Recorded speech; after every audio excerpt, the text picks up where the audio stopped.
অথচ তারা আমাদের সেন্ট মার্টিন দ্বীপকে সে শত বছর ধরে বিক্রি করে খাইতেছে, ব্যবসায়ীরা বিক্রি করে খাইতেছে, দালালরা বিক্রি করে খাইতেছে, কিন্তু আমাদেরকে নিয়ে এত বেশি বৈষম্য হইতেছে, আমাদের জেলেদেরকে পর্যন্ত নিরাপত্তা দিতেছে না তারা। আমি চাই ভাই আমার বাইরা যেন ফেরত আসে।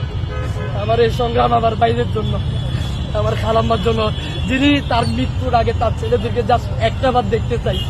তার 2টা সন্তান, একটা প্রেগন্যান্ট অবস্থায়, এদের কি অবস্থা হবে যদি তারা ফেরত না আসে? কোটি টাকা ছিনিয়ে নিয়ে আসতেছে, কিন্তু তারা বিনিময়ে আমাদের জেলেদের নিরাপত্তা দিতে পারতেছে না।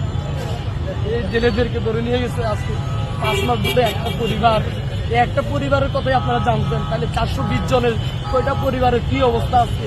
কিন্তু প্রশাসন এবং এই রাষ্ট্রে এখনো চুপ, তারা বেঁচে আছে নাকি মরে গেছে এখন এই তথ্যটা পর্যন্ত প্রশাসন মানে এই রাষ্ট্র আমাদেরকে 5 মাস ধরে দিতে পারতেছে না। আমরা কি এতই অপরাধ হয়ে গেছে যে এই দেশে জন্মগ্রহণ করে?